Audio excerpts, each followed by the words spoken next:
जय बजरंगबली। तिरुपति बालाजी की पौराणिक कथा। वेंकटेशन भगवान को कलयुग में बालाजी नाम से भी जाना गया है। पौराणिक गाथाओं और परंपराओं से जुड़ा संक्षिप्त इतिहास यहाँ प्रस्तुत है। प्रसिद्ध पौराणिक सागर मंथन की गाथा के अनुसार जब सागर मंथन किया गया था तब कालकूट विष के अलावा 14 रत्न निकले थे। प्रसिद्ध पौराणिक सागर मंथन की गाथा के अनुसार जब सागर मंथन किया गया था तब कालकूट विष के अलावा 14 रत्न निकले थे। इन रत्नों में से एक देवी लक्ष्मी भी थी।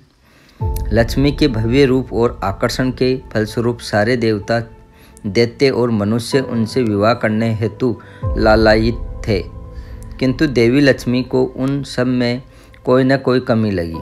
अतः उन्होंने समीप निरपेक्ष भाव से खड़े हुए विष्णु जी के गले में वरमाला पहना दी।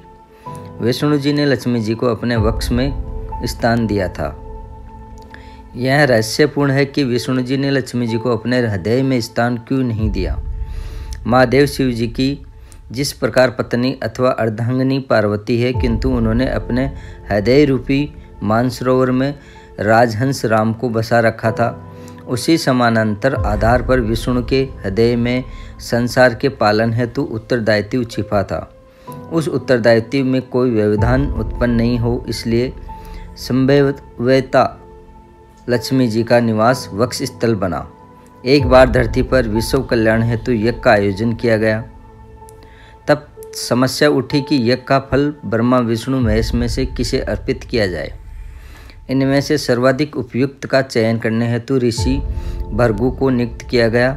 भृगु ऋषि पहले ब्रह्मा जी और तत्पश्चात महेश के पास पहुँचे, किंतु उन्हें यज्ञ फल हेतु अनुपयुक्त पाया। अंत में वे विष्णु लोक पहुँचे। विष्णु जी शेष शय्या पर लेटे हुए थे और उनकी दृष्टि भृगु पर नहीं जा पाई। भृगु ऋषि ने आवेश में आकर विष्णु जी के वक्ष पर ठोकर मार दी। अपेक्षा के विपरीत विष्णु जी ने अत्यंत विनम्र होकर उनका पांव पकड़ लिया और नम्र वचन बोले, हे ऋषिवर, आपके कोमल पांव में चोट तो नहीं आई। विष्णु जी के व्यवहार से प्रसन्न भृगु ऋषि ने यज्ञफल का सर्वाधिक उपयुक्त पात्र विष्णु जी को घोषित किया। उस घटना की साक्षी विष्णु जी की पत्नी लक्ष्मी जी अत्यंत क्रुद्ध हो गई कि विष्णु जी का वक्ष स्थान तो उनका निवास स्थान है और वहाँ धरतीवासी भृगु को ठोकर लगाने का किसने अधिकार दिया। उन्हें विष्णु जी पर भी क्रोध आया कि उन्होंने भृगु को दंडित करने की अपेक्षा उनसे उल्टी क्षमा क्यों मांगी। परिणाम स्वरूप लक्ष्मी जी विष्णु जी को त्याग कर चली गई। विष्णु जी ने उन्हें बहुत ढूंढा, किंतु वे नहीं मिली। अंततः विष्णु जी ने लक्ष्मी जी को ढूंढते हुए धरती पर श्रीनिवास के नाम से जन्म लिया और संयोग से लक्ष्मी ने भी पद्मावती के रूप में जन्म लिया। घटना चक्कर ने उन दोनों का अनंत परस्पर विवाह करवा दिया। सब देवताओं ने इस विवाह में भाग लिया और भृगु ऋषि ने आकर एक और लक्ष्मी जी से क्षमा मांगी, तो साथ ही उन दोनों को आशीर्वाद प्रदान किया।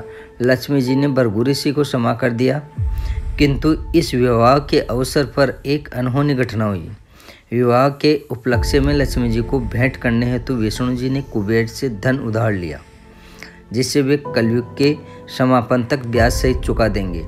ऐसी मान्यता है कि जब भी कोई भक्त तिरुपति बालाजी के दर्शनार्थ जाकर कुछ चढ़ाता है तो वह न केवल अपनी श्रद्धा भक्ति अथवा आर्थ प्रार्थना प्रस्तुत करता है, अपितु भगवान विष्णु के ऊपर कुबेर के ऋण को चुकाने में सहायता भी करता है। अतः विष्णु जी अपने ऐसे भक्त को खाली हाथ वापस नहीं जाने देते हैं।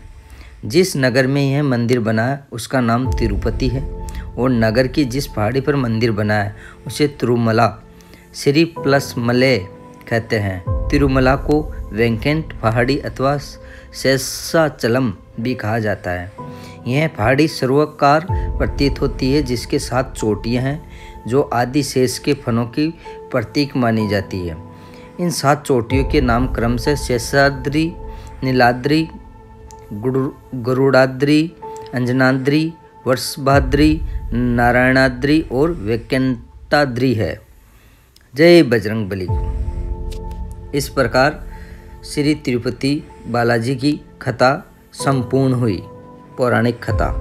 जय बजरंगबली।